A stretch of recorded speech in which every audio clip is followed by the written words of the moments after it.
ನೀವೇನಾದ್ರೂ ಬಿಡಿ ಅಪ್ರೂವ್ಡ್ ಏಕತಾ ಸೈಟ್ಸ್ ಏನಾದ್ರೂ ನೋಡ್ತಾ ಇದ್ದೀರಾ? ಹೇಸರಘಟ್ಟ ಮೇನ್ ರೋಡ್ ಮಾವಳ್ಳಿಪುರದಲ್ಲಿ ಟೋಟಲ್ 39 ಸೈಟ್ಗಳು ಸೇಲ್ಗಿದಾವೆ. ಫುಲ್ಲಿ ಡೆವಲಪ್ಡ್ ಅಂತಾನೆ ಹೇಳ್ಬೋದು ಈ ಲೇಔಟ್ ನ. ಈ ಲೇಔಟ್ ಗೆ ಅಟ್ಯಾಚ್ಡ್ ಆಗಿ 150 ಅಡಿ ಮೇನ್ ರೋಡ್ ಇದೆ. ಬಿಡಿಎ ಅಪ್ರೂವ್ಡ್ ಆಗಿರ್ತಕ್ಕಂಥ ಪ್ಲಾನಿಂಗ್ ಇದು. ಎಂಟ್ರೆನ್ಸ್ ಅಲ್ಲಿ ಆರ್ಚ್ ಕೊಟ್ಟಿದ್ದಾರೆ, ಮತ್ತೆ ಸೋಲಾರ್ ಸ್ಟ್ರೀಟ್ ಲೈಟ್ಸ್ ನ ಕೊಟ್ಟಿದ್ದಾರೆ, 30 ಫೀಟ್ CC ರೋಡ್ ಕೊಟ್ಟಿದ್ದಾರೆ. ಪ್ರತಿಯೊಂದು ಸೈಟ್ಗೂ ರ್ಯಾಂಪ್ ವ್ಯವಸ್ಥೆ ಇದೆ, ಹಾಗೆ ನೀರಿನ ವ್ಯವಸ್ಥೆ ಇದೆ, ಓವರ್ ಹೆಡ್ ಟ್ಯಾಂಕ್ ಇದೆ, 2 ಪಾರ್ಕ್ಗಳನ್ನ ಕೊಟ್ಟಿದ್ದಾರೆ. ಇಲ್ಲಿ ಒಂದು ಸಿಂಗಲ್ ಬೋರ್ ಕೂಡ ವ್ಯವಸ್ಥೆ ಇದೆ ಓವರ್ ಹೆಡ್ ಟ್ಯಾಂಕ್ ಜೊತೆಗೆ. ಮತ್ತೆ ಡೈಮೆನ್ಷನ್ ವಿಚಾರಕ್ಕೆ ಬಂದ್ರೆ ಎಲ್ಲಾ ತರ ಡೈಮೆನ್ಷನ್ಸ್ ಇಲ್ಲಿ ಅವೈಲೇಬಲ್ ಇದಾವೆ.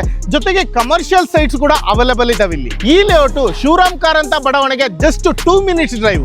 ಯಲಹಂಕ ಹೋಗ್ತೀನಿ ಅಂದ್ರೆ ಜಸ್ಟ್ 15 ಮಿನಿಟ್ಸ್ ಡ್ರೈವ್. ಹಾಗೆ ವಿದ್ಯಾರಣ್ಯಪುರ ಹೋಗ್ತೀನಿ ಅಂದ್ರೆ 10 ಮಿನಿಟ್ಸ್ ಡ್ರೈವ್. ಹಾಗೆ 5 ಮಿನಿಟ್ಸ್ ಅಲ್ಲಿ MS ಪಾಳ್ಯ ಕೂಡ ಬರುತ್ತೆ. ಹೇಸರಘಟ್ಟಗೆ ಹೋಗ್ತೀನಿ ಅಂದ್ರೆ ಜಸ್ಟ್ 10 ಮಿನಿಟ್ಸ್.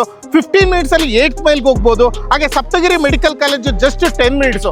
ಇನ್ನು ತುಂಬಾ ಡೆವಲಪ್ಡ್ ಇರ್ತಕ್ಕಂಥ ಏರಿಯಾಗಳೆಲ್ಲ ತುಂಬಾ ನಿಯರ್ ಬೈ ಈ ಲೇಔಟ್. ಈ ಪ್ರಾಪರ್ಟಿ ಅಟ್ಯಾಚ್ಡ್ ಆಗಿ ಸಪ್ತಗಿರಿ ನರ್ಸಿಂಗ್ ಕಾಲೇಜ್ PG ಕೂಡ ಇದೆ. ಜೊತೆಗೆ ಒಂದು ಕಮರ್ಷಿಯಲ್ ಕಾಂಪ್ಲೆಕ್ಸ್ ಕೂಡ ಆಗ್ತಾ ಇದೆ. 8,000 ರೂಪಾಯಿ ಸ್ಕ್ವೇರ್ ಫೀಟ್, ಅದರಲ್ಲೂ ನೆಗೋಷಿಯಬಲ್ ಮಾಡ್ಕೊಡ್ತಾರೆ.